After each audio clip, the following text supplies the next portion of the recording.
This is the story of 2007, when an archaeologist, Dr. Mark Hawley, was on a mission in the cold and deep waters of Lake Michigan. He was scanning the bottom of the sea using sonar technology. His goal was to find an old sunken ship that had been missing for years. During this mission, he sees a long line instead of the ship's hull on the lake bed, but he couldn't figure out what it was by looking across the screen. So Dr. Hawley put on his scuba diving gear and jumped into the water. In the depths of the water, a scene was waiting for him that turned all the books of human history upside down. Welcome back to Scope History Videos.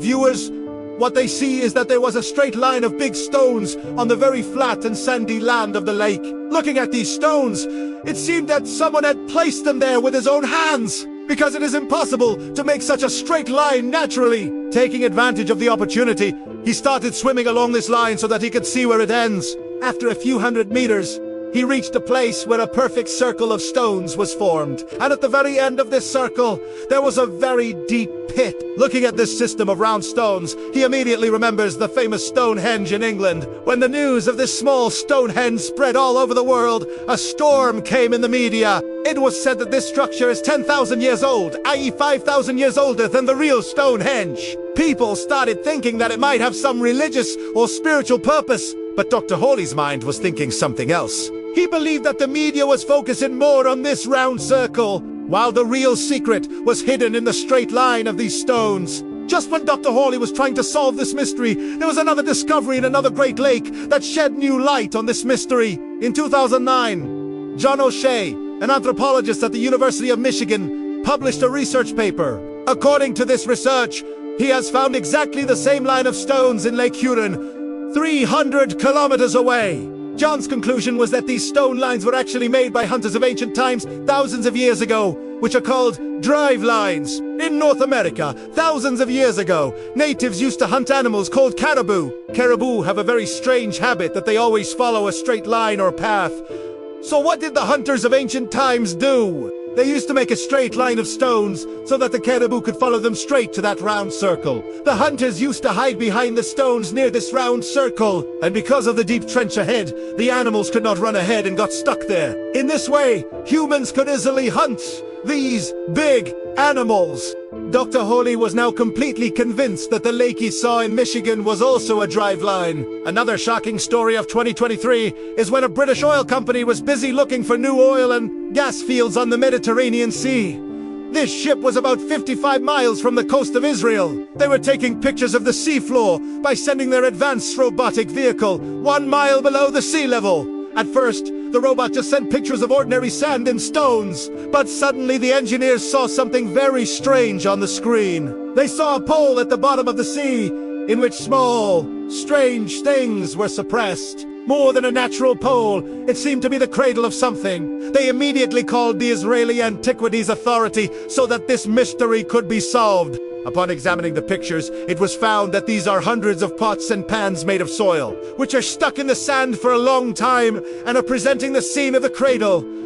But where did the pots come from in the middle of the sea, when more pictures were taken at that place by sending a robotic camera? This very large pole, in one of them, was presenting the map of a sea ship. When they scanned further, they really saw a 40-foot-long ship suppressed under those pots. Now the problem was how to bring these delicate pots up so deeply safely so that an estimate of their age could be made. The IAEA, together with the company, sent a special robotic vehicle down, who was an expert in picking up such delicate things. Finally, they succeeded in removing some pots. Surprisingly, there was still some material left in them. According to researchers, perhaps olive oil, agricultural products, or wine would have been stored in them. But this was not correctly estimated. But when the carbon dating of those pots was done, the result blew everyone's mind. These pots were 3,300 years old.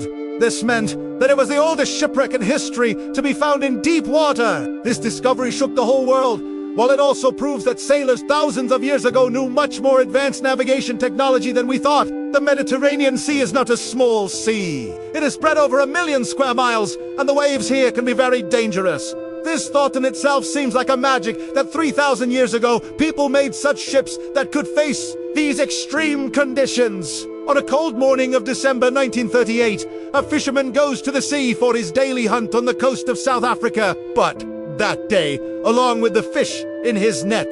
There was also a creature that he had never seen in his 30 years of experience before. A 5-foot-long blue shining sea creature that looks like a part of another world. The strangest thing about it was that the part above it was like a fish, but there were 4 hard legs below it. When it was shown to the fish experts for research, they were not convinced at first, because the species of fish that died 650 million years ago in the world of science was caught alive from the sea. This fish called coelacanth is an alien creature compared to other common fish due to its structure. The fins of common fish are slender and delicate, but the forefins of coelacanth are made of flesh and bones.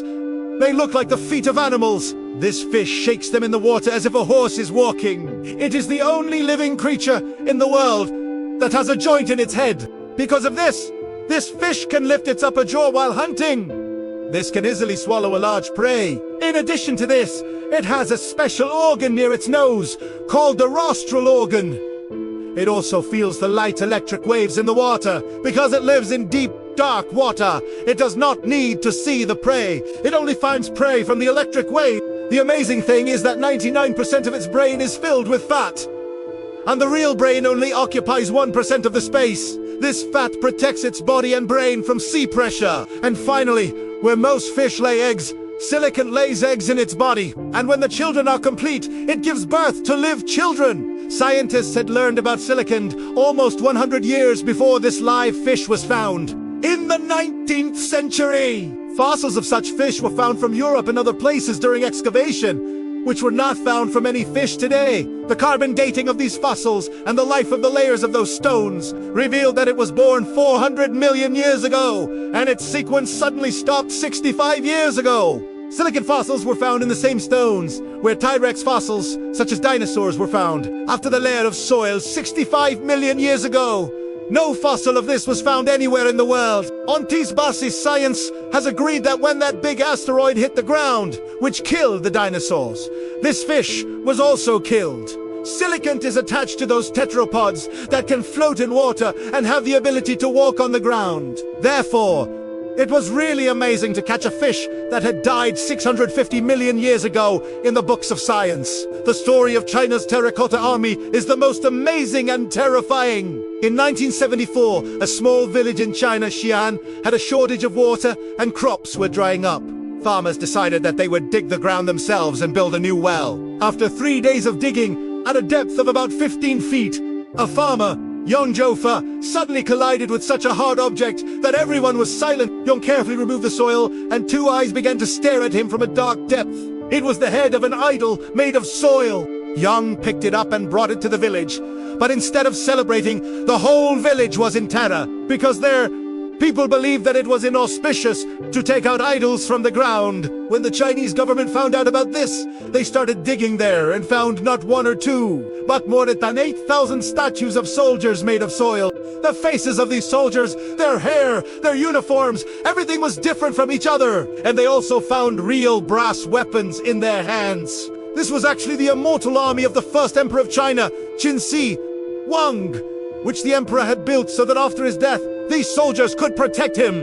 It was one of the world's largest and most precious archaeological discoveries, but the fear of those poor farmers proved true. The government removed all those villagers from there to build a very large museum at that place, and their land was taken away. I hope you'll like and share the Scope History videos. Thank you very much for your loving comments. See you in the next great video.